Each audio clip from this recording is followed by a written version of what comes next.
so my question is regarding the mass deportation that Donald Trump is trying to enforce if he is elected as president. And my question is, do you think this mass deportation is fair? And if you do, why? Yes, of course, I do. And it's first and foremost, so we'll start with the people that committed crimes while they're here, DUIs, murders, rapes, so on and so forth. So let me give you one very simple example that is emotional, but it is personal and it is local. The killer of Laken Riley should be deported and should be put in a foreign prison, not an American prison.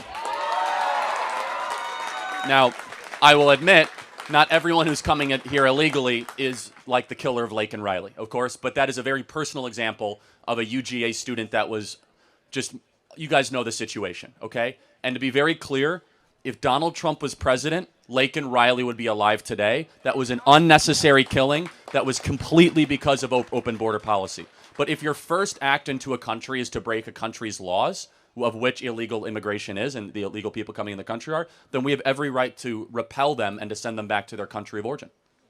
Do you think this mass deportation will negatively affect the U.S. economy? I actually think it will positively affect the U.S. economy. I think that what it will do is, number one, you guys will have less people to compete for housing prices. So one of the reasons why housing is going up is because in supply and demand, if you have 10 million new people, they have to live somewhere. And when you have to live somewhere, then all of a sudden you have more people going after a finite good. Simple law of supply and demand. This is why sand is cheap and diamonds are expensive, is because when you have a surplus of something or a finite supply of something, prices will go up, or if you have a surplus, prices will go down. So I think housing prices will stabilize as part of that. There probably will be some speed bumps on the road in manual labor, but honestly what you'll see then is wages will go up, and wages will go up for American workers. And do you know who, specifically the population that will be benefited by this is working class voters of all races, but specifically Latino and Black Americans that work with their hands that currently are having their wages undercut by individuals that break the law, come to the southern border, and then destabilize their working wage. Well, I disagree because if you don't already know, illegal immigrants make up 20% of the labor force in the United States, and they pay over $100 billion in taxes, but they receive almost no benefits from the taxes that they pay from. So I believe the wages won't necessarily go up. If anything, they'll probably go down because people are now fighting for more degree-based.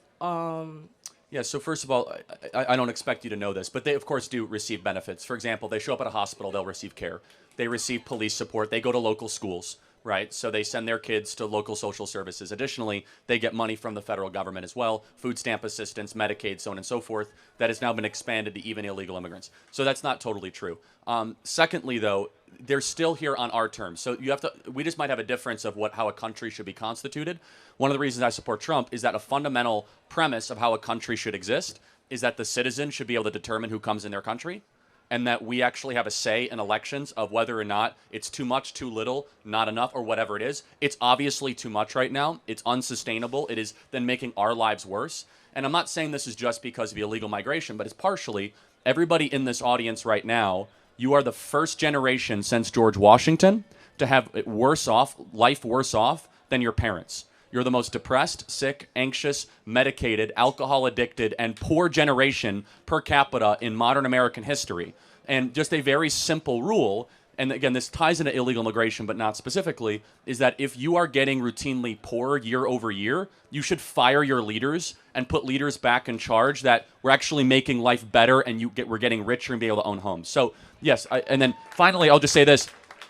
Of course, they contribute to some jobs in the economy, but that's not the point. The point is that those should go to Native Americans, Native American jobs, or even Native Americans too, but American-born jobs, not illegal migrant labor that cut in line and then basically said to the entire immigration system, so bad, it's too bad. Who here is a first-generation immigrant or a son or daughter of?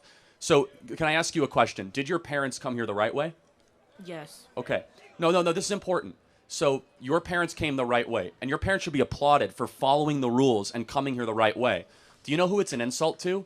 Your parents, that other people can just cut in line and border jump into our country and basically tell your parents, oh, sorry that you filled out all the paperwork and you waited in line. We can just then do an act of injustice. So I'm actually on your parents' side here. I want more people to follow the law and come in here legally. I do not want a mass illegal immigration invasion of the country. Does that make sense? Mm-hmm. Great. I have one. Yeah, sure. Relating to immigration as well. Do you think through this mass deportation that Donald Trump is trying to enforce, Do you think it is fair that he wants to deport back all the Venezuelan people who just came back, who just came from Venezuela? And I understand the news has made this prejudice that Venezuelans are criminals, they're killers. I absolutely understand. I agree for the young girl that was killed here. But people do not realize how bad the safety and economic state in Venezuela is right now. They just reelected Nicolas Maduro, and he is one of the worst presidents in Latin American history. Yeah, again, so in order for them to come, they'd have to come the right and legal way. Now, the Venezuelans, some have actually applied for asylum and were granted asylum through legal methods. That's a separate discussion. I think we're too generous in that way. Others decide to just enter through the southern border. Here's the thing.